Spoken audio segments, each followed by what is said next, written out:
तो एमपी में कांग्रेस हो गई सपाचट। सपाचट मतलब एक भी सीट नहीं मिली। 29 की 29 सीटों पर बीजेपी का कब्जा हो गया। कांग्रेस और कमलनाथ का एकमात्र गढ़ छिंदवाड़ा भी बीजेपी ने छीन लिया। बीजेपी की जीत 1-2 हजार वोटों की नहीं, बल्कि 29 की 29 सीटों में जीत का मार्जिन 50,000 से लेकर 11 लाख वोटों तक का है। ऐसे में कांग्रेस के स्थानीय नेतृत्व पर सवाल खड़ा होना लाजमी है। अब तो खुद कांग्रेस के बड़े नेता ही सवाल उठाने लगे हैं और कहने लगे हैं कि मौजूदा नेतृत्व को हटाना उचित होगा। कांग्रेस के वरिष्ठ नेता अजय सिंह राहुल भैया खुद का उदाहरण दे रहे हैं। कह रहे हैं कि 2013 में हम विधानसभा हारे तो मैंने नेता प्रतिपक्ष पद से इस्तीफा दे दिया। में परिणाम आए हैं पूरे देश के अलग हैं, और जैसे मध्य प्रदेश, क्या मानते हैं इसको? देखिए, पूरे देश में कांग्रेस के पक्ष में माहौल था। कम संख्या में सीटें जीती, लेकिन जो मोदी जी का एक जलवा था वो तो समाप्त हो।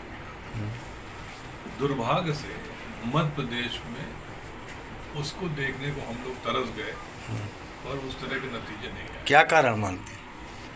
अब कारण एक दिन का नहीं होता है, उसके बहुत कारण हैं। सरकार न टिकना एक कारण है। 15 महीने में चुनी हुई सरकार गिरना, उसके बाद बहुत सारे प्रभावशाली कांग्रेस के नेता भारतीय जनता पार्टी में जाना, उनको किसी ने रोका नहीं, वो कारण है। फिर कोई एक नेता कहते हैं कि मैं जा रहा हूँ, फिर नहीं जा रहा हूँ, फिर जा रहा हूँ, फिर नहीं जा रहा हूँ, उसका बहुत बड़ा असर पूरे मध्य प्रदेश के कार्यकर्ताओं में पड़ा है।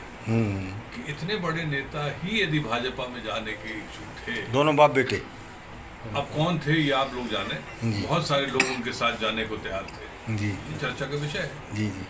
तो एक साधारण कार्यकर्ता भी उसमें मजबूर होके सोचता था कि क्या है। संगठन की क्या मानेंगे? मध्य प्रदेश संगठन में क्या कहीं कोई कमी रह गई क्या? देखिए, संगठन के बारे में जिनको बहुत कम समय का काम करने का मौका मिला, उसके लिए मैं कुछ नहीं कह सकता हूँ। उन्होंने कोशिश जरूर की होगी, लेकिन मध्य प्रदेश के लिए Akhil Bharatiya Congress committee high command कुछ समय बाद समीक्षा करे और यहाँ पर किस रणनीति के तहत आगे चलना है, क्योंकि हम सब चाहते हैं कि अगला चुनाव जब भी होगा उसमें मध्य प्रदेश में कांग्रेस की सरकार बने और ये 29-0 वाला मामला खत्म किया जाए। जो संगठन में फेरबदल होता है, अगर परिणाम अच्छे नहीं आए तो आप क्या लगता है कि जैसे संगठन में फेरबदल होना चाहिए? परिणाम ठीक नहीं आया अभी। आपको बता दें कि लोकसभा चुनाव में कांग्रेस ने जहां पूरे देश में अच्छा किया, वहीं एमपी में कांग्रेस का प्रदर्शन सबसे घटिया रहा। यहां 29 की 29 सीटें बीजेपी की कब्जे में चली गई। ऐसे में स्थानीय नेतृत्व पर सवाल उठने शुरू हो गए हैं। रिजल्ट आने के बाद कांग्रेस प्रदेश अध्यक्ष जीतू पटवारी ने हार की जिम्मेदारी ले ली थी, लेकिन अब पार्टी में ही उनके इस्तीफे की मांग उठने लगी है। भोपाल से रविशपाल सिंह की रिपोर्ट, एमपी तक।